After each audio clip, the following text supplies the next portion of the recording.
Olá, Bom dia. olá, bom dia.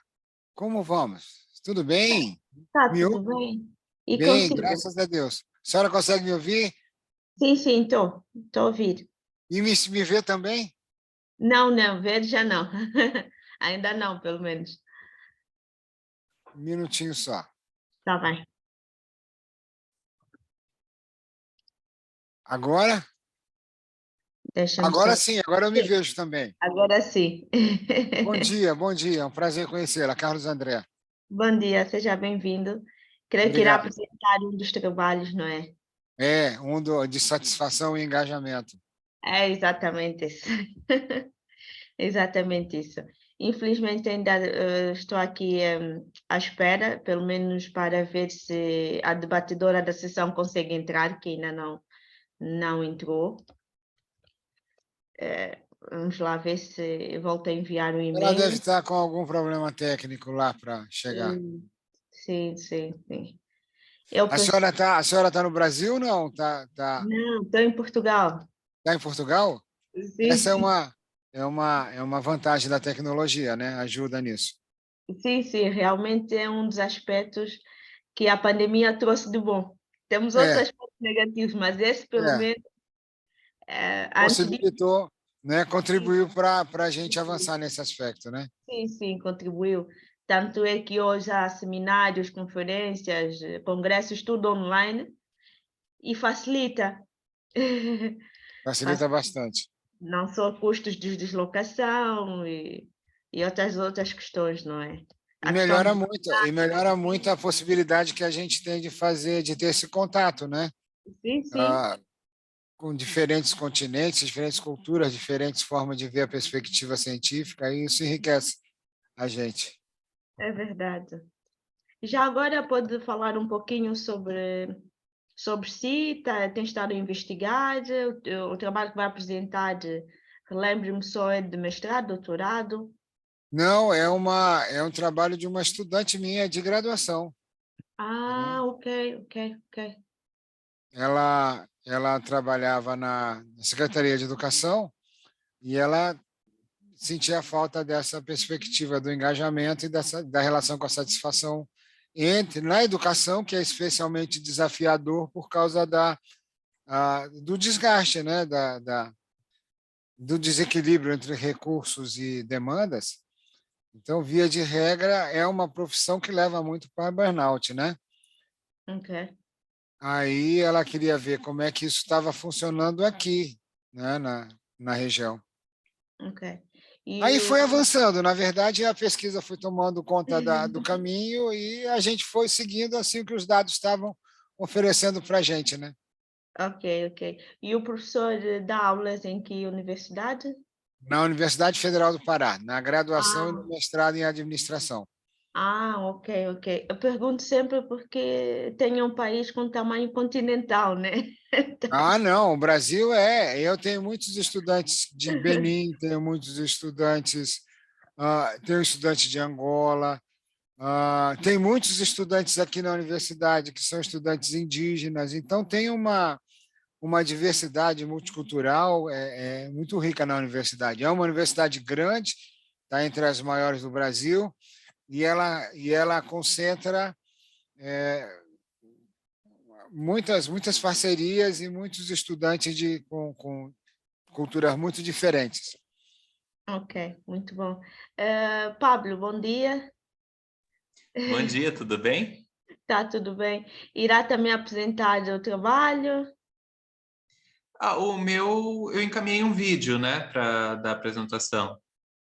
Sim, sim, só que estamos à espera. A debatedora ainda não conseguiu entrar, que normalmente ela é que ficou responsável por essa parte, Ah, sim, passar os vídeos, mas não sei beleza. o que está a acontecer. Mas irá apresentar qual dos trabalhos?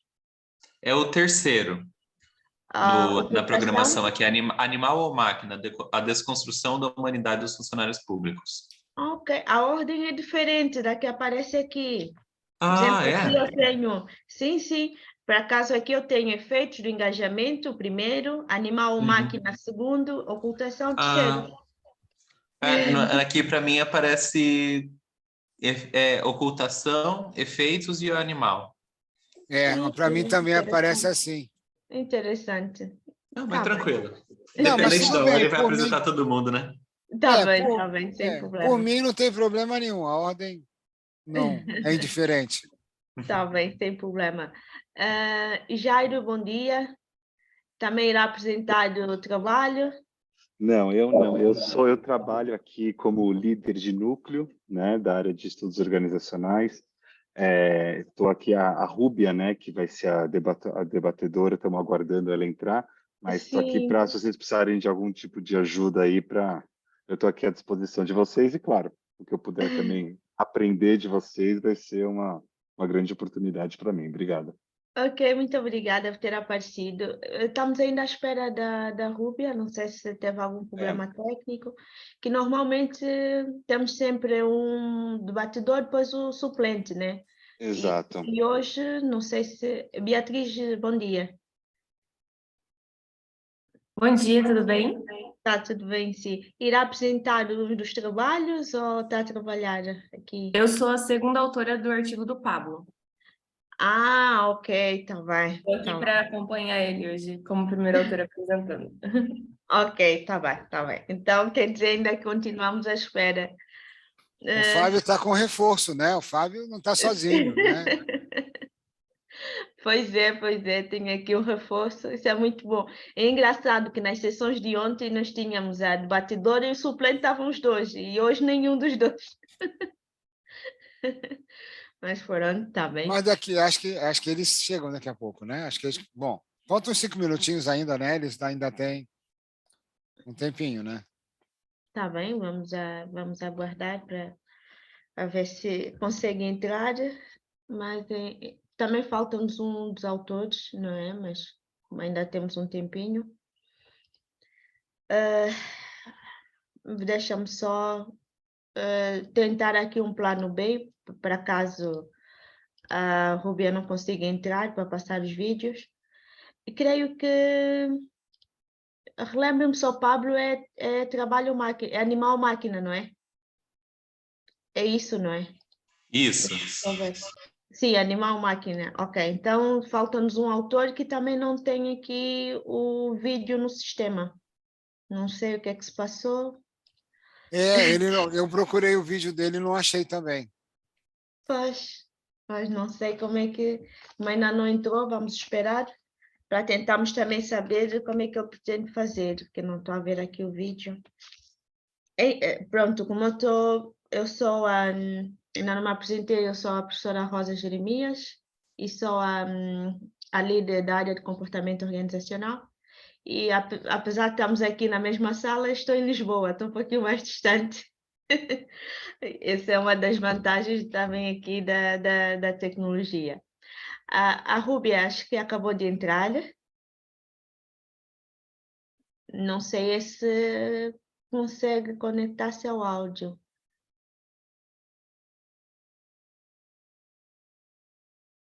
Hum. Acho que ela ainda deve estar conectando aí. Pois é. Tá, obrigada. Tá bem. Peço desculpa, é Jairo, né? Peço desculpa que eu às vezes, os nomes brasileiros às vezes custa um pouquinho, não sei se quando é que é, não quer dizer nomes brasileiros, nomes no geral que têm assim uma tendência um pouquinho diferente, né? Que há uns que é Jairo, então pergunto sempre qual é que é a entoação correta. Nesse caso, pode, por favor, auxiliar-me? Se um dos autores não comparecer à sessão, como é que há um procedimento diferente que deve ser realizado por mim? Existe alguma informação para isso? Não? Olha, Rosa, você é a nossa grande, né, condutora aqui do processo, então você fica à vontade como você preferir fazer. Se você preferir, de repente, inverter a ordem para dar oportunidade, né, se alguém for entrar, se você preferir passar e não comentar, se você quiser fazer primeiro cada apresentador em separado e deixar uma discussão para o final. Se você quiser que todos façam as apresentações e guardar toda a discussão junta, você tem total liberdade de fazer como você preferir. Ok, está bem, muito obrigada. Ok, então, creio que são 8h30 agora, né? São 8h30 minutos, então vamos dar início à sessão. Mais uma vez, sejam todos bem-vindos a essa sessão de comportamento organizacional, que é uma das áreas mais apaixonantes do SEMIAD, então por isso estão num bom lugar. Ok.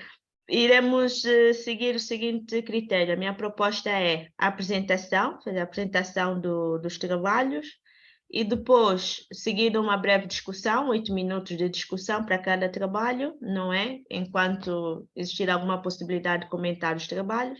E no final deixamos mais tempo para uma discussão geral, assim poderão interagir, poderá dar oportunidade para quem quiser também questionar ou tiver alguma sugestão ou curiosidade do trabalho do outro autor, poderá também intervir nessa altura.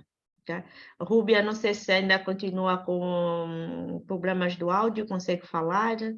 Alguma questão? Então, a ver aqui algumas questões no chat. Ok.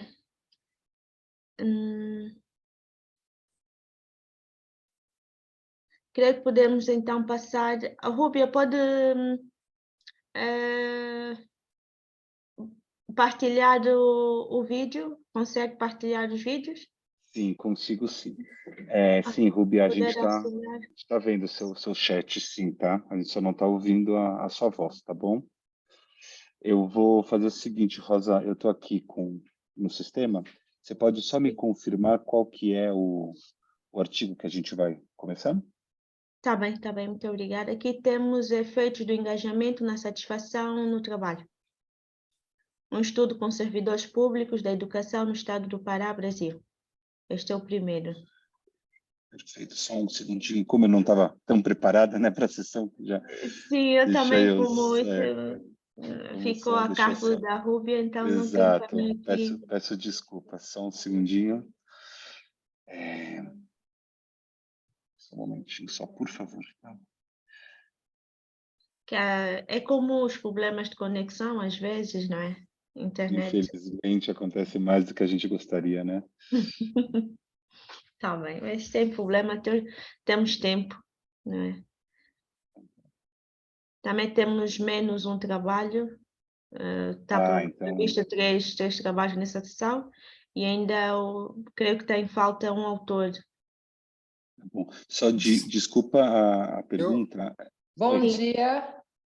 Bom dia. Ufa! Consegui! Muito bom Conseguiu. dia. Ok, Bom muito dia. bom, muito bom. Para si o dia não começou tão bem, mas espero que a partir de agora seja um bom dia. Sim. Meu nome é Rúbia, eu vou ser aqui debatedora. Muito prazer, Rosa, professora Rosa. Muito obrigada. Eu sei que a senhora vai ser a moderadora, e bom dia aos autores que estão aqui nos assistindo. A primeira, para vocês terem noção do meu desespero, a primeira a apresentar seria eu com o meu próprio trabalho. Oh, Mas tudo deu certo, graças a Deus. ok. Desculpem interrompê-los. Tá bem, sem problema. Não sei se consegue partilhar o primeiro vídeo para começarmos, para darmos início à sessão. Ok, só um minuto, por gentileza. Tá bem, obrigada.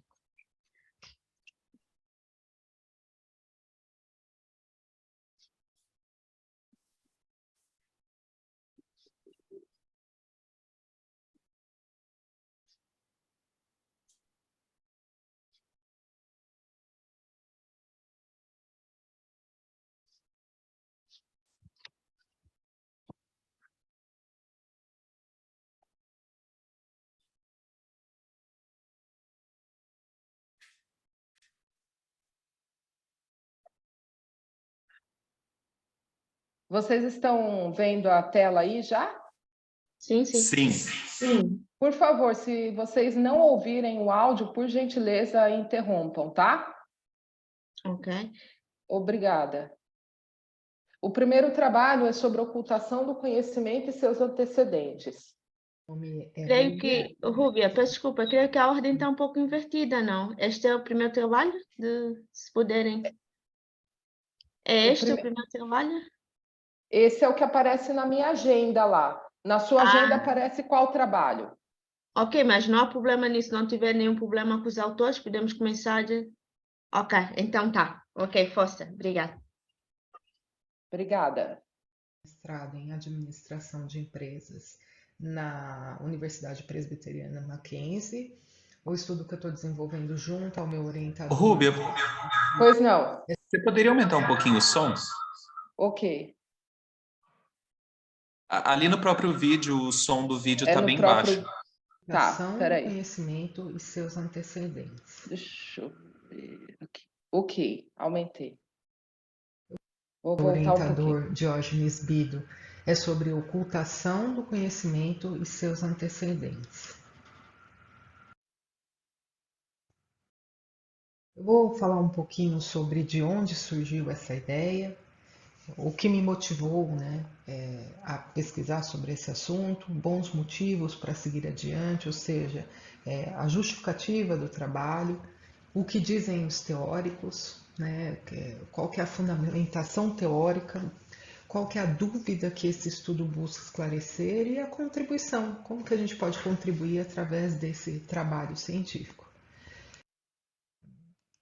Nós temos aí os motivos pelos quais surgiu, né, se originou a inquietação aí em relação a esse tema. Sempre ouvindo sobre o segredo da Coca-Cola, cresci ouvindo isso. E também a questão do chefe de cozinha, né, que não ensina o pulo do gato. Ele ensina todo o procedimento da receita, mas o pulo do gato ele retém consigo mesmo. Isso sempre me causou uma estranheza, uma perplexidade e uma dúvida, uma curiosidade mesmo. Sobre esse paradoxo da ocultação do conhecimento, né? A era do conhecimento que nós estamos vivendo atualmente, ela tem um apelo muito forte ao compartilhe.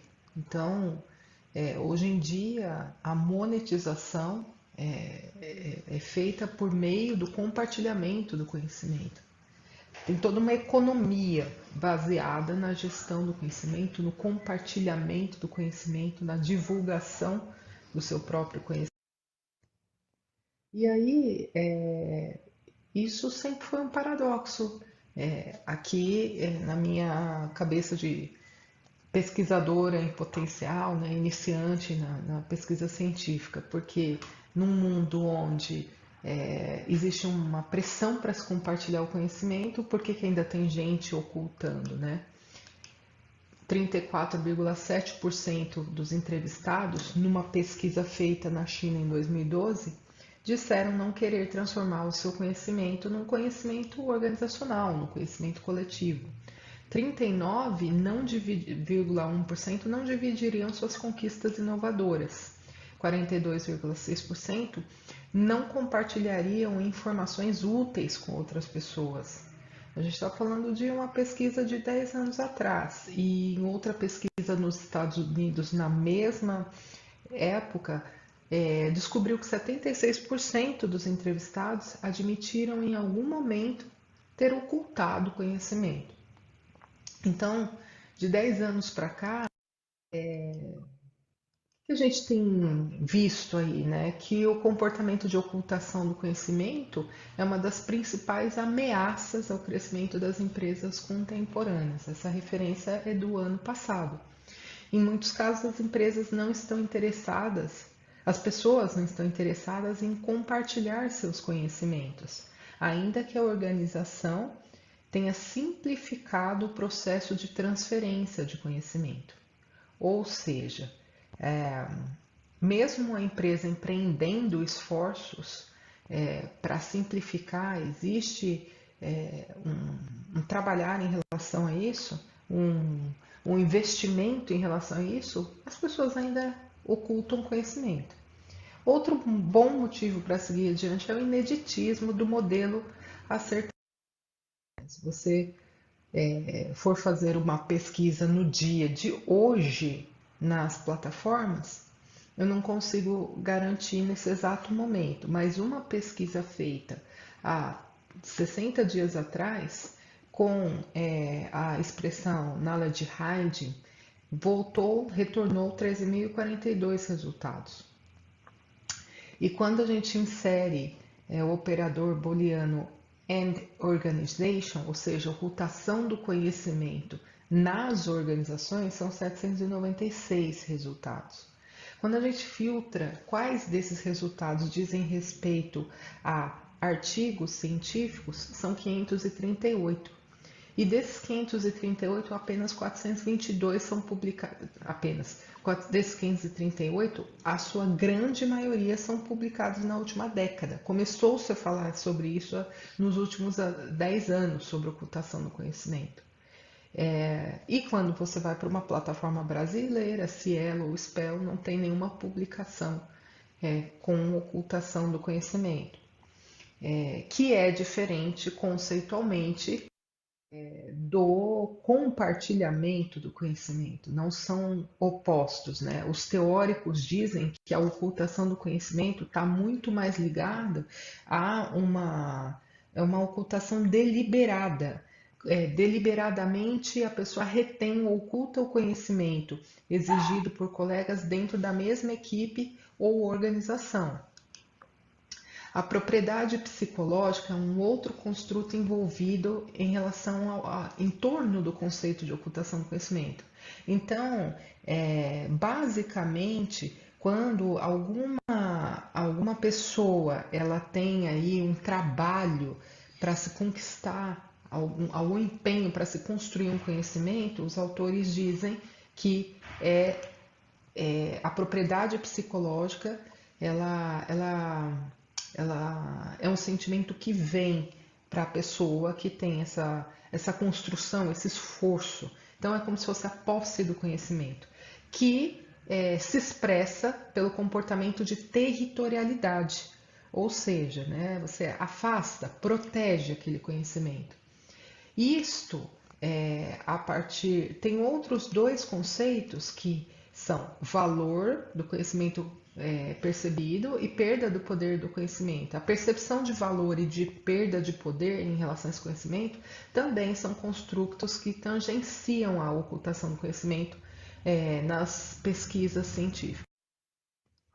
E aí a questão de pesquisa seria examinar se a propriedade psicológica, ou seja, essa posse do conhecimento, mediada, né, ou seja, por meio desse comportamento de proteção, de territorialidade, de esconder, de proteger o conhecimento, influencia a ocultação quando é moderada pela percepção de valor de perda, percepção de valor e pela percepção de conhecimento.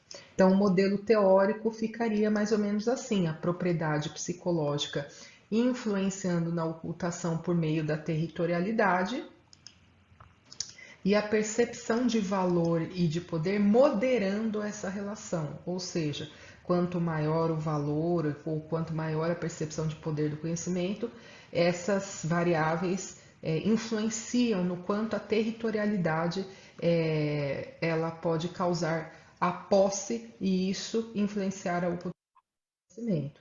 E a importância desse estudo diz respeito justamente a essa moderação, a influência da percepção de valor e de poder que se tem no conhecimento, o quanto ela pode moderar a territorialidade, que por sua vez influencia a ocultação ou não.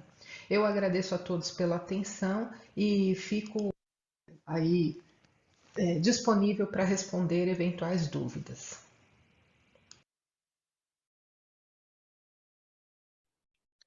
Ok, muito obrigada. Então, começaremos com uma parte que é normalmente alguns comentários do trabalho, só que nesse caso a Rúbia, que é a debatedora, também está a apresentar o seu trabalho. Se pudesse primeiro começar por comentar o trabalho, quais são as dificuldades, o que é que tem a dizer, que é para também depois dar alguns contributos, alguns comentários ao seu trabalho. Obrigada, professora. Vocês estão me ouvindo? Sim, sim. Agora eu estou insegura com esse microfone, desculpem. E o meu agora também o meu vídeo também eu não consegui habilitar, eu peço desculpas. Ontem à noite fiz todos os testes, baixei uma nova versão do Zoom, mas eu acho que foi isso que complicou.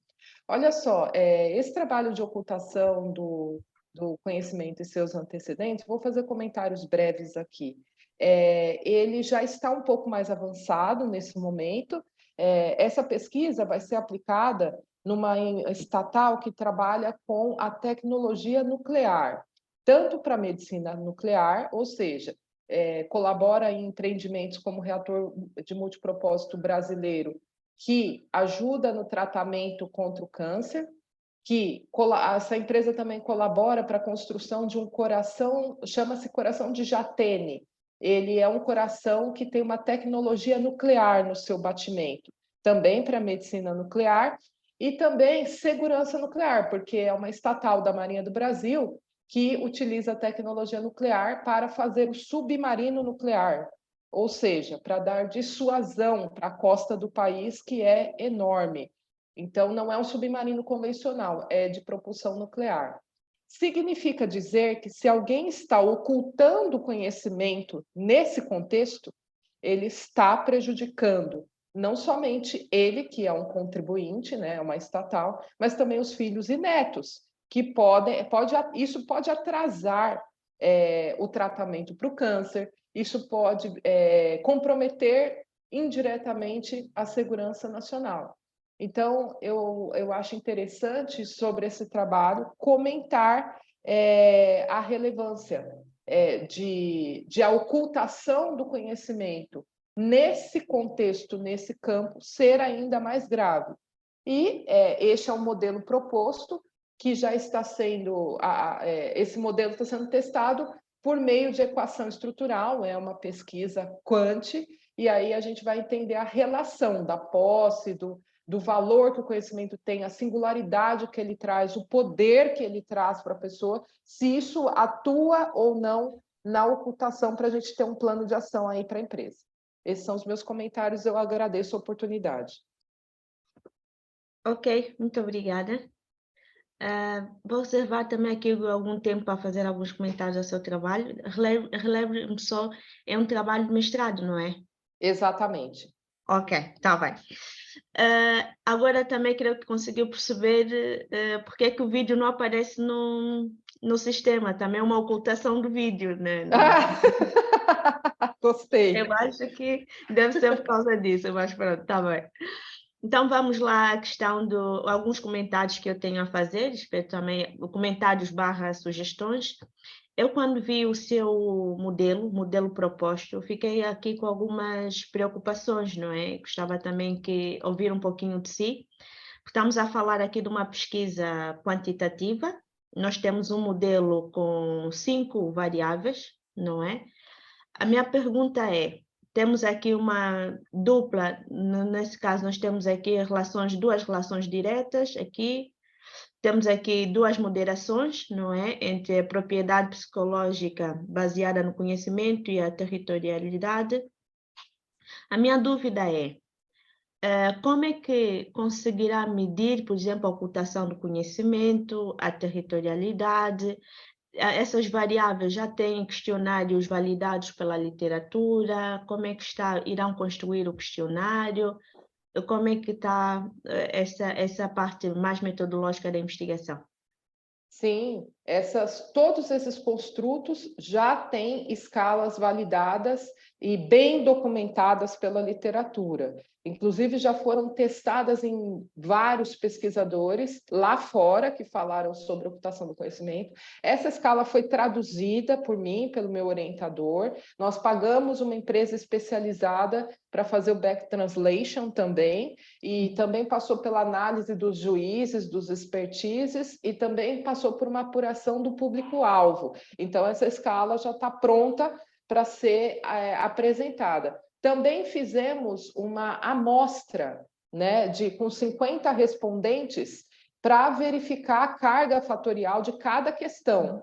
Nessa carga fatorial, somente uma das questões representava menos de 0,7, ou seja, a gente só tirou uma das questões nessa apuração de carga fatorial do questionário.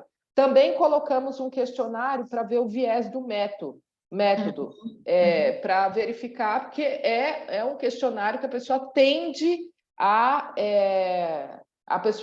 a responder tudo bonitinho, tudo certinho, entendeu? Então, nesse caso, a gente se propôs a fazer dessa forma. Ok, é realmente muito interessante. E uma das minhas preocupações também era qual é a estratégia que estão a utilizar para minimizar a questão da variância do método comum. Estamos a falar aqui do questionário que será aplicado no seu momento ou é um estudo longitudinal, nesse caso? Eu não tenho conhecimento técnico, para poder responder essa pergunta. Quem está me ajudando com essa questão mais técnica é o meu orientador, que não está aqui no momento. Então, eu tenho receio de responder essa pergunta e me equivocar. Ok, está bem. Nesse caso, relembrando aqui, não será um estudo com vários momentos de recolha de dados, é isso? Não, será só um momento. Num primeiro momento, o estudo de caso dentro da empresa. Ok, está bem. Como são dados que serão recolhidos num só momento, há sempre aquela questão do potencial da variância do método comum. Então, nesses casos, sugere-se alguns métodos para minimizar essa variância do método comum. Por exemplo, aplicar a questão do fator único, creio que o observador do teste da Harman-Test, que eu sou o seu orientador, devo também orientá-la para isso. É só para alertar, como temos várias variáveis, temos aqui normalmente 5 variáveis e o momento de recolha de dados é só único, tentar ver a questão também que tem sido agora muito colocada em pesquisas, que é como minimizar a variância do método comum. A primeira técnica, que é a estatística, que é muito utilizada, é através do Harman-Test, o teste de fator único. Há uma outra estratégia também, que é aplicar o questionário, mas em momentos diferentes. Por exemplo, aplicar um questionário por exemplo, para 2 variáveis, um questionário para outras variáveis, não juntar todas as variáveis no seu questionário. Também pode minimizar isso, pode ajudar a minimizar. Mas realmente é um tema inovador, não conhecia. Fiquei também muito surpreendida pela escolha do tema. E a relevância do tema está muito mais do que explicada, por isso creio que tem aqui uma boa investigação e também, assim que terminar, agradecia também que me enviasse os estudos finais, gostaria também de acompanhar. Eu agradeço pelo interesse e pela contribuição. Eu já anotei aqui a contribuição e vou discutir com o meu orientador e te dou um feedback depois sobre o que ele disse. Se for possível. Tá bem, sem problema. Tá bem, muito obrigada. Ok. Ok, não sei se tem alguma outra questão a colocar, podemos avançar para um outro teste, para uma outra apresentação, que é para reservar... Professora Rosa. Sim, possa. Pablo, por gentileza, faça as honras. Não, eu só ia fazer um pequeno comentário, que recentemente eu vi um negócio que ele estava discutindo sobre a questão de patente de medicamentos, né? Por exemplo, uma pessoa lá que estava com uma filha que tinha uma condição e estava precisando de um remédio que, para comprar o remédio, é 7 milhões de reais. E daí o pessoal estava questionando, né? Por que as pessoas fazem vaquinha para comprar esse medicamento e não questionam a existência de uma patente que faz um medicamento chegar nesse valor exorbitante, né? Porque é para salvar uma vida. Eu lembrei bastante disso nessa questão da ocultação do conhecimento, né? Porque patente, querendo ou não, é uma barreira institucionalizada, legítima, de ocultar esse conhecimento que pode ser compartilhado para salvar vidas, né? Então, eu pensei bastante nisso durante a apresentação do artigo. Ok, muito bom. Não sei, Rubia, não sei se quer comentar. Não tem nenhum comentário. Eu tinha uma pergunta para fazer para a professora Rúbia, ou melhor, na verdade, duas. Acho que eu fiquei em dúvida, professora Rúbia, desculpe, eu não li o trabalho todo, mas da sua apresentação me levantou duas questões. A primeira é a questão da dimensão do poder, né, na estrutura organizacional. E a segunda, eu fiquei em dúvida com relação à medida de territorialidade. Onde é que ela se encaixa no estudo, uma vez que ele é numa única organização? Desculpa, e esse conceito não ficou claro para mim, a senhora me ajuda, Tá. porque eu achei muito interessante o seu trabalho. Pois não. Desculpe, eu não peguei o primeiro construto, eu ouvi a territorialidade, a primeira... Sim, o antes- primeiro é a estrutura de poder, né? Porque A estrutura de poder, tá. conhecimento é uma forma de poder Tá. organizacional. Então, existe Sim, sim, sim. naturalmente uma expectativa a Sim, priori sim. das Aham. pessoas manterem estruturas de poder, né? E se a Sim, senhora sim, sim. cogitou isso Exatamente. na construção do modelo, porque eu não vi. Sim, Ou se sim. não é relevante, não, é só Não, uma. é super, é super relevante. Ó, vou explicar. Sim, está contemplada uma das variáveis moderadoras. Ela modera a relação da posse psicológica, vou chamar assim, porque no trabalho está escrito propriedade psicológica baseada no conhecimento, mas para melhor entendimento chamo de posse. Ela modera a relação da posse psicológica e a territorialidade, não só ela, quanto não só a percepção de poder, mas também a percepção de valor, de singularidade desse conhecimento, ela modera. E o que acontece? Ela está contemplada no modelo, respondendo a sua pergunta, e a territorialidade é uma variável comportamental, porque posse é apenas um sentimento. Eu tenho sentimento de posse, mas essa posse ela se expressa por meio do comportamento territorialidade. Obrigado. Eu E vou. territorialidade é o É que eu. conceito de proteger esse conhecimento, dizendo que não conhece, que não sabe, que não vai ajudar o amigo, escondendo esse conhecimento. O que vai acontecer agora é que, gentilmente, se o amigo disser que está esclarecido, eu vou, como moderadora, ter que avisar que acabou o meu tempo aqui para a Não, resposta. desculpa, em absoluto, não. É só que eu fiquei em dúvida por causa da questão da territorialidade, está ligada a espaços geográficos, tá? Mas a senhora já me Uhum. deu que o conceito é diferente, eu te agradeço. Mas o senhor tem razão. Ele inicia com o conceito de Brau falando sobre a questão dos animais, ele caminha para essa questão de geográfica e depois ele é apropriado pelos teóricos de psicologia. Obrigado. Por nada. Ok, muito obrigada. Creio que podemos avançar. Depois, Ok. se sobrar um tempinho no final, poderão sempre colocar mais outras questões. Ok. Um momento, por gentileza. Uhum. Olha, na minha sequência aqui, o próximo a apresentar seria Animal ou Máquina, a desconstrução da humanidade dos funcionários públicos. Vocês estavam preparados para essa sequência? Eu estava até discutindo aqui com o Jairo que as sequências aparecem invertidas em agendas diferentes. É esse que eu posso colocar agora? Da minha parte, pode sim, pode sim. Creio que Para o autor é o também? Tudo bem? Pablo, Beatriz, podemos? Ok, tá Ok, bem. ok. Eu vou fazer a apresentação do artigo com o título Animal ou Máquina, a desconstrução da humanidade dos funcionários públicos.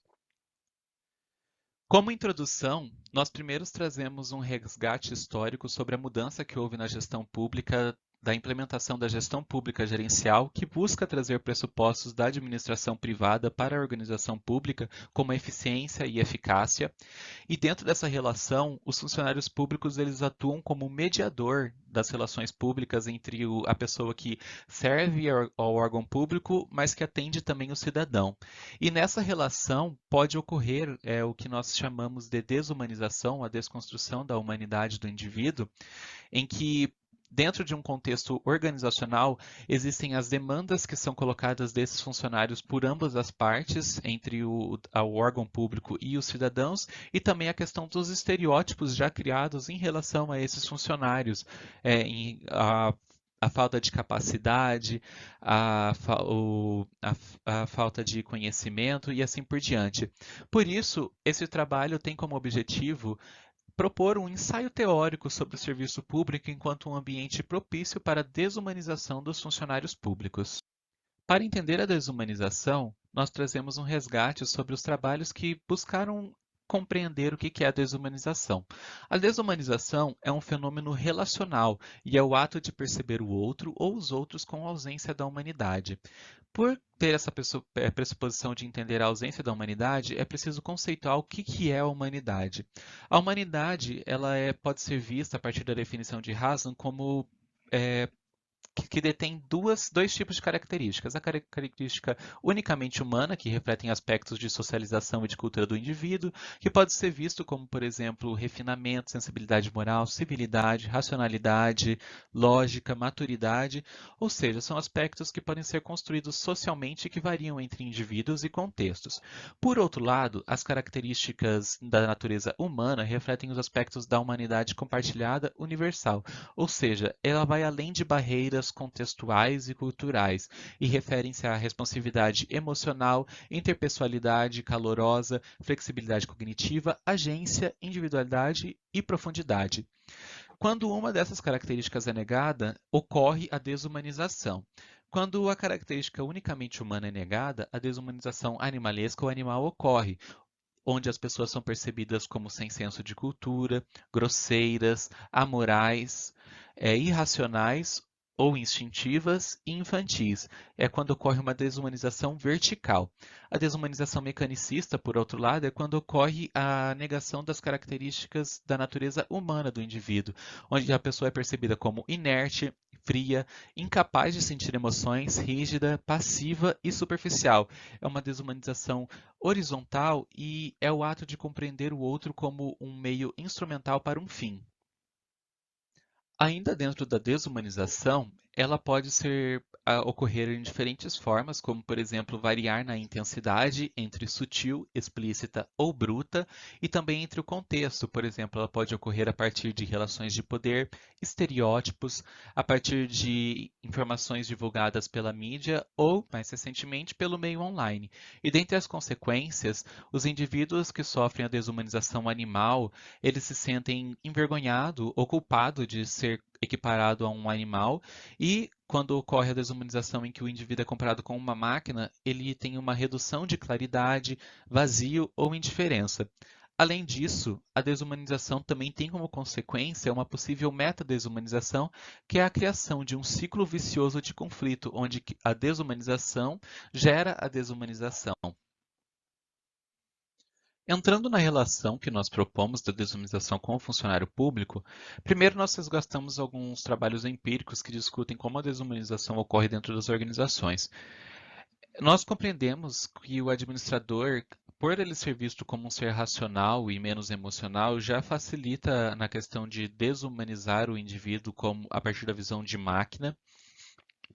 Além disso, a existência de hierarquias dentro das organizações facilitam a criação de um contexto de relação de poder, o que pressupõe que pode ocasionar e gerar a questão da desumanização, como, por exemplo, a atribuição de valor econômico aos indivíduos, ao invés de pessoas, em que eles são só vistos como pessoas sendo pagas a partir de um salário, e também na relação com os clientes, onde algumas organizações dão um certo poder ao cliente ou uma certa razão, o que permite com que esses clientes ou consumidores vejam as pessoas dentro da organização a partir de um status inferior ao deles, ou até mesmo a percepção que eles criam a partir de como eles veem a marca que está os atendendo.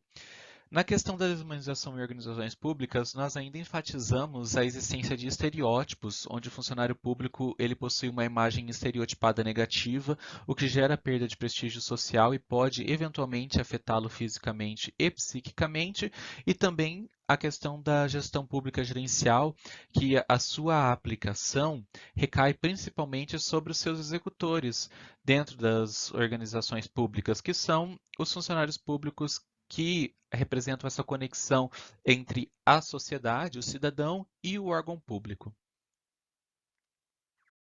Como considerações finais para este ensaio teórico, nós trazemos as possíveis contribuições que a discussão pode gerar. Na ciência administrativa, nós enfatizamos a escassez de estudos em contexto organizacional sobre desumanização, em que ela é principalmente discutida nos campos da medicina e da docência. Na prática, conforme já foi falado, temos as consequências negativas que afetam a saúde psicológica e física do funcionário público, que é uma preocupação do campo administrativo, assim como também a relação entre o funcionário e os cidadãos, que pode ocasionar a questão da meta-desumanização. Como contribuição social, também vem a compreensão das relações de poder dentro das organizações e entender alguma forma de buscar solucionar a questão dos estereótipos da sociedade do funcionário público. Como sugestões para pesquisa, averiguar a desumanização a partir da perspectiva do desumanizado, então sugerimos as análises de narrativas, pois permite uma análise subjetiva da visão de mundo do narrador e compreender e dar sentido ao contexto analisado a partir da experiência subjetiva dele dentro de um contexto espacial e temporal, e também estudar esse fenômeno em diferentes esferas públicas, principalmente no municipal. É isso, pessoal. Gostaria de agradecer a atenção de todos e desejar a vocês um bom evento. Muito obrigado. Ok, muito obrigada. Passava a palavra à Rúbia para comentar alguma questão. Sobre o trabalho, parabéns pelo trabalho. Eu, como funcionária pública, parece que também me vi, né, pessoalmente nessas relações aí de desumanização. Eu só não ficou muito claro para mim se essa pesquisa ela só vai contemplar esses aspectos externos ou se ela, de alguma maneira, ela entra no tópico do clima organizacional, porque me parece uma coisa bastante externa.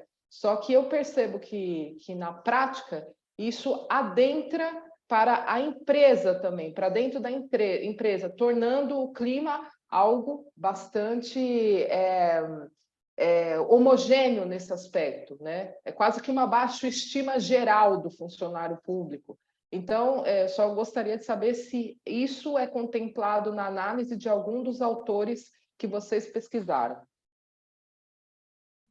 Oi, Rúbia. Obrigado pelo comentário. Na questão do clima organizacional, só para te explicar, a pesquisa da desumanização, a maior parte da literatura que existe, ela é mais voltada para a questão da psicologia, né? Então, tem poucos estudos ainda desenvolvidos dentro de organizações. No poucos que tem dentro de organizações, tem dois tipos de desumanização que acontecem dentro de organizações. Aquela que vem por causa do nível hierárquico, né? Então, que ocorre internamente na organização, então seria, por exemplo, das relações entre chefe e funcionário, entre funcionários, né, porque ocorre, né, de replicar comportamento que você vê, né, se o chefe está tratando de um jeito, você começa a repetir esse comportamento, então tem essa questão, e também a relação externa da organização. Então, realmente a questão do clima organizacional é uma coisa que dá para ser considerada, sim, nesse estudo de desumanização, porque como é uma coisa que acontece internamente, ela envolve todas aquelas questões que são mais geralmente estudadas pelas gestões de pessoas, né? Questão de clima organizacional, questão de identidade dentro de organização. Então, eu acho que é sim um tópico que dá para ser considerado quando for desenvolver o estudo. Ok, obrigada. Não tenho mais nenhuma consideração. Ok, muito obrigada. Também gostava de comentar aqui alguns aspectos. Também parabéns pelo trabalho, é um tema inovador no contexto organizacional, não é? Também tive a preocupação de ver as suas referências, também fiquei muito entusiasmada com o tema e reparei que grande parte das referências não tem muitas referências dos últimos 5 anos, não sei por ser um tema que foi muito estudado, deixou de ser estudado, tiveram alguma dificuldade na bibliografia, era uma das questões. Se pudessem também atualizar, porque não, atualizar, ver se há novas pesquisas nessa área ou não. A outra questão também que fiquei com algumas dúvidas é porque dessa relação da desumanização com o funcionário público. Porque, a princípio, ficamos um pouquinho com aquela ideia que do que é público tem um sentido da coletividade, não é? Espera-se que o funcionário público seja melhor tratado numa instituição pública, não é? Porque é o setor público. A percepção que se tem é que, quando estamos a falar do setor privado, porque nós temos aí a questão da propriedade privada, o gestor tem muito aquele espírito de pertença, que isto é meu, eu sou o proprietário e por ser o dono posso tratar os funcionários de qualquer forma. E também que quem não estiver satisfeito pode ir embora, eu posso rescindir o contrato a qualquer altura. Existe sempre um domínio, não é? Quando estamos a falar de propriedade privada. Eu fiquei curiosa porque é que tentaram fazer essa ligação com o setor público e não com o setor privado. Não sei se faz algum sentido, são os meus comentários. Obrigada. Beleza, eu vou responder na ordem. Primeiro, sobre as referências. Primeiro, o que nós tentamos fazer foram buscar alguns conceitos chaves, né, sobre a desumanização, e todos eles remetem àqueles trabalhos do Haslam que são mais antigos, né? Então, não tinha como não referenciar aqueles trabalhos um pouco mais antigos. E na questão do contexto empírico, o que podemos perceber quando a gente estava levantando trabalhos sobre isso, muitos trabalhos da psicologia, eles são desenvolvidos no âmbito quantitativo, né? Então, eles fazem aqueles levantamentos, aqueles estudos controlados, né? Para saber, tipo assim, a pessoa, a gente colocou ela no ambiente X e no ambiente Y, como é que ela desumanizou e tudo mais. Então, eles seguem essa perspectiva. Quando vai para dentro de organizações, realmente a questão de estudos é ínfimo, então ele não é discutido dentro de organizações, por isso a falta de referências, por exemplo, atuais. E até um assunto que, conforme a gente foi criando o tema, a gente foi pensando como é muito delicado de você pesquisar isso dentro de uma organização, né? Porque você estudar como ocorre esse processo de negação da humanidade do indivíduo dentro da organização é um assunto bem pesado. E ligando isso com a segunda pergunta sobre o porquê do interesse no público, tanto eu como a Beatriz, durante o nosso mestrado, nós participamos de um grupo, de um núcleo interdisciplinar de gestão pública dentro da organização, da universidade onde nós fizemos o mestrado. E a pretensão desse núcleo era de fazer uma espécie de consultoria dentro de órgãos públicos. E durante essa experiência, que foi muito enriquecedora na questão de conhecer assim o trabalho do órgão público e tudo mais, porque nós dois não tínhamos essa experiência prática, digamos assim, né, de conhecer como é que é por dentro, por exemplo, no caso que a gente trabalhou foi numa prefeitura.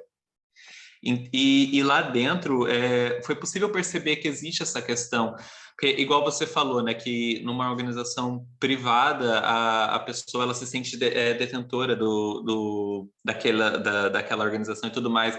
Mas, por exemplo, na prefeitura não é tão diferente assim das pessoas que são alocadas como secretários, porque elas são alocadas, elas meio que se sentem dono daquela secretaria, então ela trata de um jeito um pouquinho parecido com o comportamento de organização privada. E na questão do comportamento em relação cidadão e servidor público, é igual você falou, o público tem aquela ideia de coletividade, mas ele também leva um pouco a intenção de, por exemplo, o servidor público ele está ali para me servir. Eu pago meu imposto, então ele tem que me tratar bem, ele tem que... É muito visto de uma forma como... Pelo menos a partir da percepção que a gente tem, né, como não foi um estudo que foi empírico, né, mas uma discussão a partir da percepção que a gente teve por causa dessa experiência, de que você acaba esquecendo que a pessoa que está ali te atendendo, que está representando o órgão público nessa relação, que mediana a sua relação entre o órgão público, é uma pessoa, né? Então, ela não é só uma parte da engrenagem, uma parte uma parte assim sem sentimentos do órgão, né? E é muito fácil quando você vai em alguns níveis de instituição de atendimento, você vê as pessoas tratando mal, né? O funcionário público, mesmo que exista uma lei que se você trata a pessoa mal, você corre risco de ser detido por acho que 2 anos, se eu não me engano. Então, foi nesses pontos que foram que foram as inquietações que levaram a essa discussão. Sim, sim.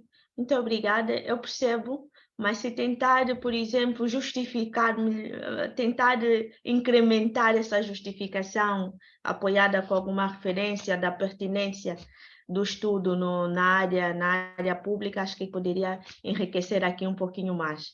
Percebo, nós quando estamos numa investigação, estamos ali envolvidos na investigação, nós entendemos a pertinência da investigação e está clara.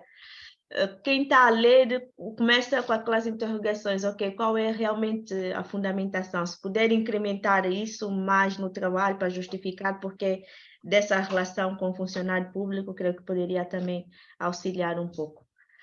Já que temos um pouquinho mais de tempo, só temos 3 sessões, gostava de abrir, para quem tiver aqui alguma dúvida, questão, está à vontade, tá bem? Professora Rosa, muito obrigado. Posso dar uma palavrinha? Posso contribuir? Primeiro, eu queria elogiar o trabalho da Beatriz e do Pablo. Achei uma abordagem extremamente importante, oportuna, interessante. Vou me dedicar para ler o artigo com mais detalhe, mas eu entendi o que a professora Rosa colocou, achei extremamente importante, oportuno essa questão de que a instituição pública ela tem que ser um exemplo de relação com os trabalhadores, né? Porque, afinal de contas, ela tem um papel social, né? Então, a gente não pode pensar, ou melhor, esperar que ela desumanize. Ao contrário, ela deveria ser um instrumento de humanização, uma vez que ela tem uma repercussão grande na sociedade. Entendi também a perspectiva da motivação, que, teoricamente, o serviço público ele leva para servir a sociedade, então, teoricamente, a motivação intrínseca é muito mais forte e leva os servidores a serem motivados, mas eu entendi também a perspectiva do Pablo.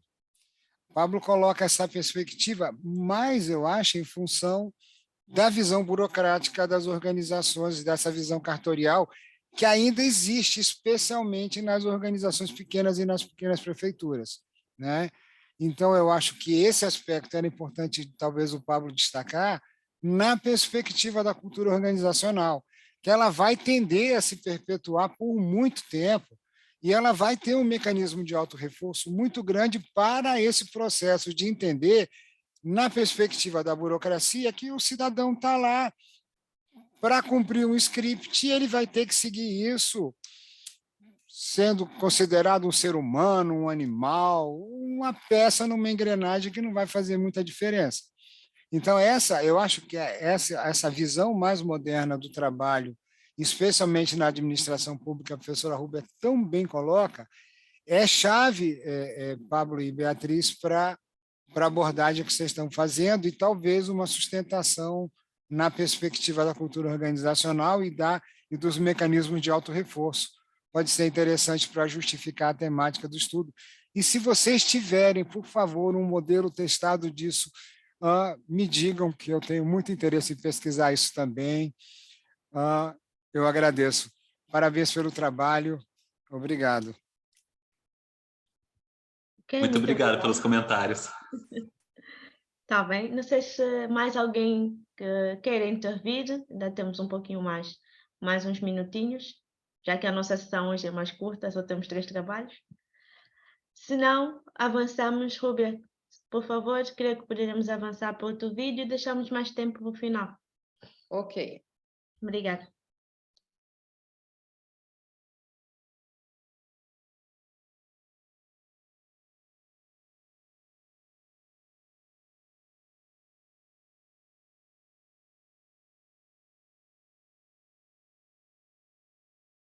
Olá, meu nome é Carlos André. Queria agradecer as pessoas que nos assistem agora, os colegas que estão assistindo o nosso trabalho. Eu sou Carlos André Corrêa de Matos, sou coautor do trabalho, junto com Amanda Lima, Daniel Cabral, Luiz Alberto Barros e Cristiano Schmidt. O título do nosso trabalho é Efeitos do Engajamento na Satisfação no Trabalho, um estudo com servidores públicos do estado do Pará, mais especificamente no município de Ananindeua, que faz parte da região metropolitana de Belém.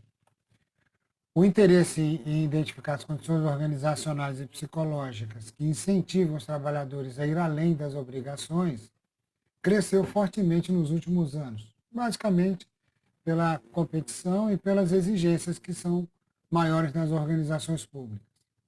Isso aconteceu em vários setores da economia, praticamente no mundo todo, e aconteceu com destaque também na administração pública.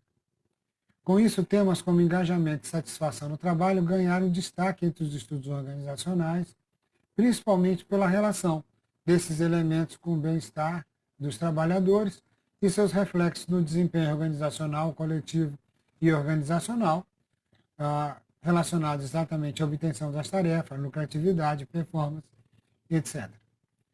Então, considerando a importância do engajamento e da satisfação do trabalho e da relação entre essas duas dimensões do comportamento organizacional, esse estudo procurou responder ao questionamento: qual a relação e como se caracteriza o engajamento e satisfação no trabalho entre servidores da educação. Com isso, o objetivo foi analisar a relação entre engajamento e satisfação no trabalho e, complementarmente, classificar os servidores da educação no que concerne a esses aspectos do comportamento organizacional. O referencial teórico ele se sustenta basicamente em duas vertentes. A primeira é satisfação no trabalho, essa tida como a capacidade do vínculo laboral em atender às necessidades e expectativas dos trabalhadores. Portanto, o conceito de satisfação no trabalho é um processo avaliativo, né, da avaliação da própria experiência laboral ou da experiência de terceiros. Por outro lado, outro eixo teórico que sustenta a pesquisa é o engajamento no trabalho, que diz respeito a uma postura positiva perante as tarefas que são realizadas diariamente.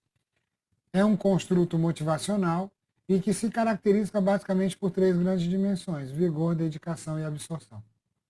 O vigor é a mobilização de energia para realizar o trabalho, a dedicação é o envolvimento com as tarefas e a absorção é a concentração, né, o apego ao trabalho e a imersão durante a realização no trabalho cotidiano. Então, essas duas vertentes são as vertentes que sustentam a pesquisa. O método caracterizou uma survey exploratória e descritiva, teve amostragem não probabilística por acessibilidade e tratamento quantitativo dos dados. O tamanho da amostra foi estabelecido com base no software GPower, a priori, né, e teve 231, alcançou 231 respondentes. A coleta de dados foi pela internet, através da plataforma SurveyMonkey. Os dados foram, obviamente, utilização de questionário de pesquisa, questionário eletrônico. Esse questionário, além das características sociodemográficas dos entrevistados, dos respondentes, foi baseado em duas escalas, né? O WS17, que serve para medir engajamento no trabalho, e a JGSS, que é uma escala que avalia satisfação no trabalho. Essas duas escalas tiveram respostas em escala de Likert, com 7 pontos, iniciando em 0, terminando em 6, e sendo 0, discordo totalmente, 6, concordo totalmente. O tratamento de dados combinou um conjunto de técnicas estatísticas, mais especificamente estatística descritiva, técnicas de correlação e técnicas multivariadas na forma da regressão linear múltipla e da análise de agrupamentos. Os resultados mostraram servidores moderadamente engajados e satisfeitos no trabalho. Dentre as dimensões do engajamento, se destacou a dedicação em comparação com o vigor e a absorção. A análise de correlação confirmou a relação forte, positiva e significativa entre engajamento e satisfação no trabalho. A regressão linear múltipla confirmou a relação de dependência entre as dimensões do engajamento tidas como variáveis independentes, vigor, dedicação e absorção, e a satisfação no trabalho como variável dependente. E possibilitou explicar e mostrou, né, que 63% da satisfação no trabalho é explicada pelo engajamento. Esse resultado convergiu com estudos internacionais que tratam dessa relação engajamento e satisfação no trabalho. E, quanto à classificação dos servidores, a análise de agrupamento na forma hierárquica aglomerativa, baseada no algoritmo de Ward e na distância euclidiana, identificou 3 grupos com diferentes intensidades de engajamento e satisfação no trabalho, mas mostrou que 38% aproximadamente são fortemente engajados. Dentre os resultados, a gente destaca as perspectivas teóricas e aplicadas. Na perspectiva teórica, Os achados confirmam a relação de dependência, de satisfação e engajamento. E na perspectiva aplicada, os resultados reforçam que tem que haver um equilíbrio dinâmico e desafiador entre os recursos da organização e dos trabalhadores e as demandas do trabalho. Essas demandas do trabalho são especialmente altas no serviço público, primeiro por ser serviço, depois por ser educação. Portanto, envolve uma atitude dos estudantes e envolve também o apoio das famílias para que os estudantes alcancem melhor desempenho ao longo do curso. As conclusões recomendam a continuidade das pesquisas, né, e a implementação de estratégias gerenciais que possam aumentar o engajamento e a satisfação no trabalho. Aí tem várias: liderança, treinamento e assim por diante. Dentre as limitações, a gente tem a incapacidade de esclarecer as eventuais dúvidas dos respondentes e a dificuldade de controlar a amostra, né? Porque uma vez que ela acontece pela internet, então a gente tem dificuldade de controlar quem compôs a amostra. Como sugestão de pesquisas futuras, a gente tem a aplicação da pesquisa em outras organizações públicas e privadas e estudos em profundidade para identificar aspectos que podem orientar as estratégias organizacionais. Essas foram algumas das referências que nós utilizamos. A gente agradece a atenção de todos e convida para ler o artigo que está disponível nos anais. Muito obrigado a todos e espero que a gente tenha contribuído. Ok, muito obrigada. Passo a palavra para a Rúbia para os seus comentários. Ok, obrigada, professora, pela oportunidade de comentar esse trabalho tão interessante, que toca em questões que são muito cotidianas para nós, né? Eu tentei mais uma vez abrir a câmera, ela começou a tremer aqui, então vou manter desligada. Deve ser porque eu não estou tão bonita quanto a professora e os meus colegas. Vamos lá. Parabéns pelo trabalho. Achei interessantíssimo, senhor Carlos. E aí, o que acontece? Eu tenho só alguns comentários muito tangenciais, né, muito superficiais para fazer sobre esse trabalho, porque aqui começa falando, é interessante a citação que você escolheu. Você ou o senhor? Desculpe. Eu acho Por favor, você, então não se preocupe. Então tá joia. Então, a citação que você escolheu aí para colocar na sua apresentação, inclusive, eu acredito que quando a gente destaca, tira do trabalho uma citação para compor a apresentação, é porque, de repente, aquilo está entre as citações de maior relevância, né? Então, você começa aí fazendo na apresentação, você tira uma citação que fala que existe uma tendência a fazer mais do que as suas obrigações atualmente, né? E é aí que começa a questão, a tua fundamentação, a tua justificativa do trabalho, de por que você foi pesquisar a relação entre engajamento, satisfação. Enfim, eu não sei se foi contemplado nas sugestões de pesquisa futura, eu não observei se foi contemplado, eu sei que foi contemplado nas sugestões para pesquisa futura, uma profundidade aí maior da pesquisa para poder até implementar técnicas e sugerir planos de ações aí para as empresas, né? Mas eu não sei se foi comentado que existe também o outro lado dessa questão. Então, essa questão dessa tendência a se fazer mais do que aquilo que é proposto ao empregado, ele tanto pode gerar ou influenciar ou pode esbarrar no engajamento, quanto o contrário. Quanto, de repente, eu sou tão cobrado de produtividade e de fazer além do que eu sou contratada para fazer, que isso pode me gerar constrangimento, frustração, uma série de outras variáveis aí que eu acho que pesquisas futuras podem se basear nas tuas informações, do ponto de partida do seu estudo, para poder fazer outros estudos dessa natureza. E aí, uma outra observação que eu faria aí é que os seus achados revelaram que 63% da satisfação é explicada pelo engajamento. Eu entendo que pesquisas futuras podem também tomar essa informação como ponto de partida para saber aonde se encontram os outros 37%, né? O que acontece?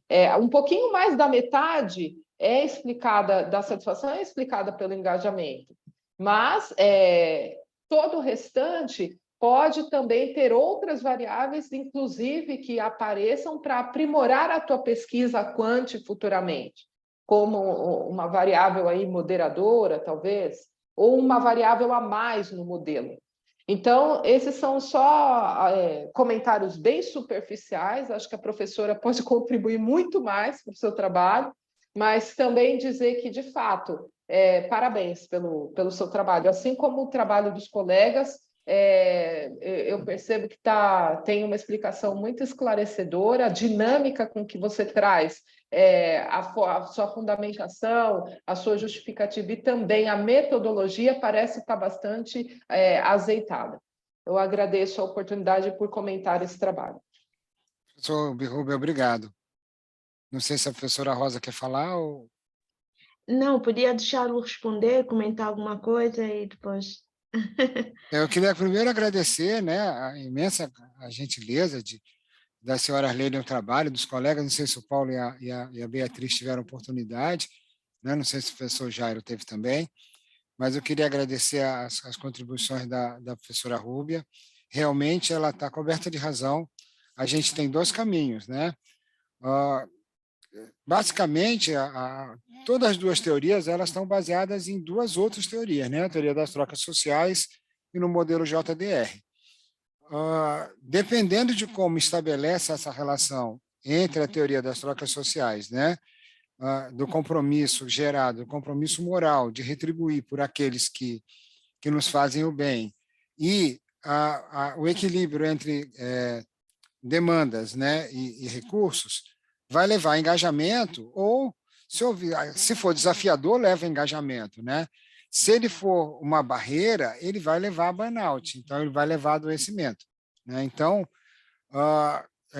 equilibrar essas duas dimensões, elas são realmente desafiadoras, porque ela depende muito dos recursos pessoais, né? Ou seja, é a vontade que o trabalhador tem em continuar desenvolvendo novas competências. E isso é especialmente desafiador na administração pública, porque a administração pública não tem mecanismos para fazer o desenvolvimento de novas competências, né?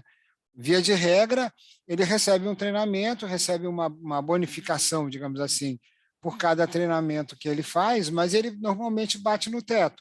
Chega lá, ganha aquele benefício máximo, a cultura também não favorece muito essa questão desafiadora, aquele trabalhador que faz muito mais que os outros começa a ser marginalizado, porque ele está causando problema dentro daquela estrutura.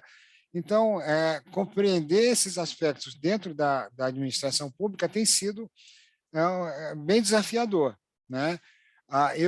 Essa estudante que fez o trabalho é uma estudante de graduação, ela faz parte do grupo de pesquisa, a gente tem se dedicado a estudar burnout e engajamento, e as combinações disso, né, com cidadania organizacional, motivação, e ela tem se mostrado, e agora eu tenho feito um trabalho com a perspectiva do otimismo, né? Otimismo como sendo um recurso pessoal e como ele está influenciando no engajamento no trabalho e na perspectiva da satisfação com o trabalho. Então, essa relação de demanda de recursos e os efeitos disso no comportamento organizacional, na administração pública, na Amazônia e no Brasil, tem se mostrado uma temática muito desafiadora, especialmente por essa visão cartorial, essa visão de muitas organizações públicas. A gente vê muita diversidade, a gente tem organizações públicas que são muito vanguardistas, que estão muito preocupadas com essa questão do equilíbrio entre demandas e recursos, e a gente vê organizações públicas que estão na época do início lá da Revolução Industrial, completamente burocráticas, que as pessoas estão lá para bater um carimbo. Então, até mesmo, eu tive um entrevistado que me disse assim, professor, eu estudei muito para passar nesse concurso, e agora eu quero que me esqueçam, eu não quero que lembrem de mim para nada. Né?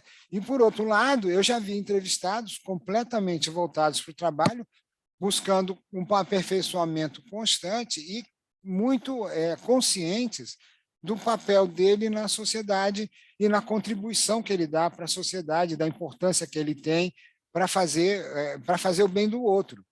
Né? Então, eu acho que essa temática me apaixonou há alguns anos, a minha formação na verdade, o meu doutorado é em Ciências Agrárias, meu mestrado é em Gestão e Desenvolvimento Regional, mas como a professora Rosa tão bem identificou no início da fala dela, eu me apaixonei pela temática e nos últimos 10 anos tenho estudado bastante comportamento organizacional. A professora Rúbia, eu concordo com a senhora, mas eu tinha, em algum momento, a Amanda teve que fazer uma escolha, né?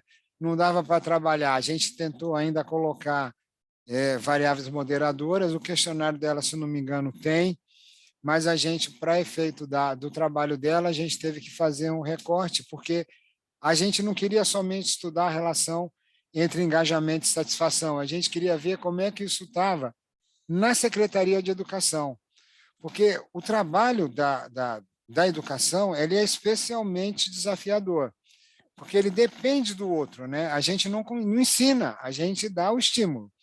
E o estudante tem que buscar.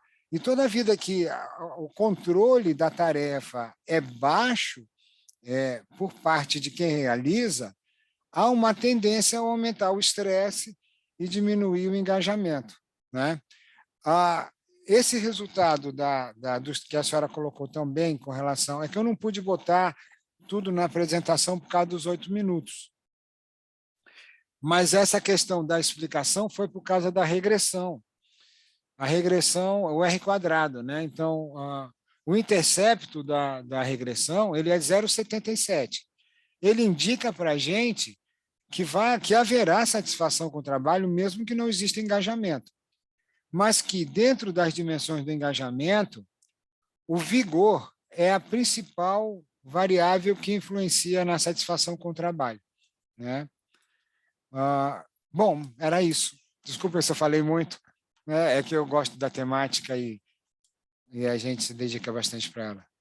Imagina, professor Carlos, esclareceu bastante, demonstra muita preparação da parte do seu estudo, e que bom que já estavam contempladas essas variáveis. Não tem como um estudante, um acadêmico ou pesquisador não entender que é necessário funilar a pesquisa para você conseguir ser mais estricta, né? Você conseguir ter uma ciência um pouco mais apurada. Então, eu entendo e obrigado pelos esclarecimentos. Eu que agradeço as contribuições. Ok, muito obrigada. Eu tinha aqui apenas alguns breves comentários.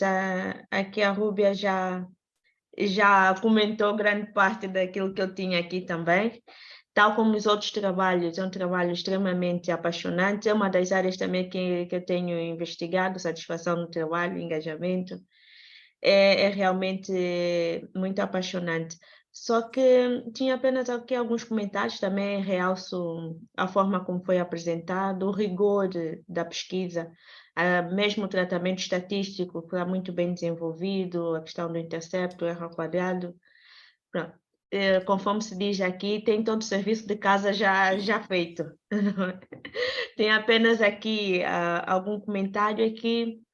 Nos últimos 3 anos tem havido uma tendência em não considerar esse modelo tridimensional do engajamento, considerar apenas ou vigor ou absorção, ok? Ou então há outras pesquisas também que só têm utilizado só a dimensão do vigor, excluem outros. Tem surgido essas tendências de não colocar esse modelo tridimensional, tal como também referiu, que no final das contas, às vezes, em vários estudos, tem também aqui alunas agora que estão a fazer essa pesquisa, o que nós verificamos é que, às vezes, o vigor explica mais 70%, ou a dedicação. Então, não se justifica termos um modelo tridimensional, tendo em conta que a contribuição das outras dimensões é mais reduzida. Então, é isso que eu gostava também de ouvir, se pensaram, se calhar, em desmembrar isso, em vez de colocar modelo tridimensional, tem isso contemplado, ou de alguma forma, depois nas contribuições teóricas de estudo, destacaram isso, essa questão. Eram apenas esses meus comentários. Professora Rosa, obrigado por a senhora ter tocado nesse assunto, né? Obrigado por isso. Eu tenho um outro trabalho com outro estudante que usa a absorção como variável dependente. E ela se justifica como variável dependente de vigor e dedicação, né? Então, nesse caso específico, ele deu significativa, por isso é que a gente deixou, né? Mas tem outras situações que ela não tem dado significativa. Então, ela tem esse modelo, na verdade, eu acho que ele tem evoluído, ele está amadurecendo, né? A gente tem autores que consideram ele unidimensional, a gente tem uma autora no Brasil que considera bidimensional, que nem analisa a absorção, né? Nesse caso, a gente tem trabalhos e como absorção como sendo dependente, e é muito interessante a colocação que a senhora está fazendo, é uma colocação de fronteira que a gente está tentando acompanhar também, e a gente tem notado que tem muitos autores que estão utilizando já, que estão aperfeiçoando esse modelo, mas é um modelo novo ainda, né? É um modelo de 2002, ou seja, é um modelo que a temática está em amadurecimento ainda, né? Se a gente for resgatar a psicologia positiva da década de 90, os primeiros foram do Kahn, então é um modelo ainda é um tema ainda muito desafiador de fronteira, que vai levar a gente a estudar por um bom tempo e tem desafiado, né, os pesquisadores para encontrar por que se engajam no trabalho, né? Por que se engajam no trabalho? Por que o trabalho pode ser algo prazeroso, desafiador, que a gente queira fazer, né? Então, porque vai, inclusive, de encontro, né, à origem da palavra, né? Então, obviamente, né, na administração pública isso se torna mais desafiador ainda, né?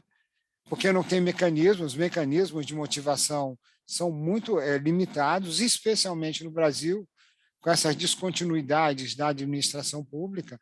Uma hora a gente tem na verdade, não é só no Brasil, né? Uma hora a gente tem um regime que vai caminhar para o Estado mínimo, então ele entende que tem que tirar todos os benefícios, um Estado pequeno, super econômico, aí o papel do servidor público fica pequeno, aí quando a gente tem um Estado mais social, aí já demanda mais do servidor público, e como o mundo está mudando muito, e esses modelos vêm se alternando, ele acaba influenciando nas relações trabalhistas também, né? Então, mas eu entendo que a senhora coloca, concordo com a sua colocação, acho ela extremamente importante. Peço depois, se a senhora tiver a oportunidade de dar uma lidinha nesse trabalho, não está no Congresso, já é um trabalho que já está publicado, ele trabalha com absorção como sendo variável dependente e a regressão da significativa também, né? Então, mas é uma temática super emergente, inclusive eu queria agradecer as suas contribuições, eu acho que a senhora já leu um trabalho nosso ano passado, a senhora participou de um trabalho nosso, de avaliação do trabalho nosso ano passado, as suas contribuições foram extremamente importantes, acho que foi um trabalho de tensão de rotatividade, eu não lembro, mas eu lembro que acho que foi a senhora que fez a avaliação ano passado, eu queria já agradecer por esse e pelo passado também, as suas contribuições sempre têm ajudado muito a gente a aprimorar os trabalhos que a gente está fazendo. Ok, muito obrigada, eu que agradeço. Deixo aqui o meu e-mail também. Gostava também de seguir as investigações, que realmente é um dos trabalhos apaixonantes. Eu, todo ano faço revisões, gosto. Também seria um tema para explicar porque que eu me engajo tanto em fazer revisões. É uma coisa que... A senhora fez o ano passado porque acho que pegou fast track para Arla, se não me engano. Depois a gente, não é momento, né? Mas eu queria agradecer. Assim. Sim, agradeço também. os comentários. Normalmente tenho realizado revisões e essa sessão tem bons, excelentes trabalhos. Se acharem que é oportuno e também pretenderem enviar os trabalhos finais, se forem publicados, terei todo o interesse também em seguir, que é uma das áreas que eu tenho estado também a analisar, a questão do engajamento. Os outros temas já são inovadores para mim, é a primeira vez que eu tenho contato com eles, por isso também gostava também de seguir, se forem testados os resultados, se puderem também depois partilhar, agradecia. Ok, então, neste caso, eu poderia abrir para os restantes participantes, têm algumas questões a colocar, estejam à vontade.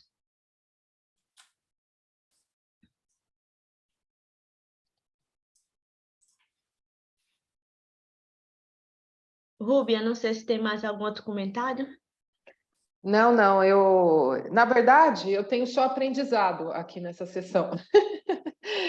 Na verdade, eu anotei para minha pesquisa os comentários que vocês fizeram sobre os cuidados para se tomar com relação à metodologia, até os elogios que a senhora fez à metodologia também anotei para eu prestar atenção e não deixar de contemplar na minha.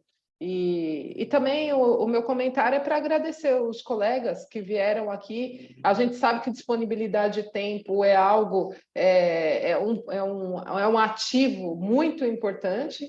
Eu tenho até, eu fico às vezes até em dúvida, eu vou fazer uma pesquisa sobre qual ativo é mais importante, o conhecimento ou o tempo.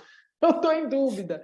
E vocês estão emprestando esse ativo para a gente aqui, para a gente enriquecer o nosso conhecimento. Então, é só agradecimento mesmo, pedir desculpas pelo início da sessão, que foi um pouco conturbado, mas acho que conseguimos contornar e agradecer a riqueza da sessão. Professora, obrigada pela oportunidade, por ter conduzido tão bem, com tanta serenidade, com comentários tão enriquecedores, e aos colegas também por estarem aqui. Ok, muito obrigada, eu que agradeço. Eu deixo a palavra, comentários finais primeiro para o Pablo, se deixar os seus comentários finais, está à vontade. Bom, eu queria agradecer também, da mesma forma que a Rúbia, os comentários que fizeram no trabalho. Eu acho que, principalmente a questão de cultura, que dá para relacionar a questão do clima, e reforçar a questão da justificativa do porquê, eu acho que vão ser importantes para a construção do trabalho, porque, óbvio, ele foi uma perspectiva mais de ensaio teórico, né? Então, ir a campo, verificar isso e também escrever alguma forma um pouquinho mais refinada para submeter para algum periódico, vai ser um trabalho que nós vamos ter ainda. Então, eu agradeço imensamente pelos comentários, também foi muito interessante ver os trabalhos, o trabalho do professor Carlos. Eu lembro que quando eu estava na graduação era um tema que eu me interessava bastante, a questão de engajamento e satisfação, mas eu tendia mais um pouco para entender o que motivava a pessoa dentro da organização para fazer ela se dedicar dentro daquele espaço. Eu acho que é interessante ver as diferentes formas como são pesquisadas as coisas, e porque eu, quando pensava nisso, já pensava de uma forma mais qualitativa. Foi interessante ver a perspectiva bem quântica do professor Carlos, saber que existe também essas possibilidades, né? Porque é muito fácil a gente pensar que só existe um jeito, né, de pesquisar uma coisa, mas é bem interessante ver esse compartilhamento de conhecimento. Acho que é para isso que servem mesmo os congressos. É muito bom essa conversa entre nós. E agradecer a você, professora Rosa, que contribuiu bastante com um trabalho também.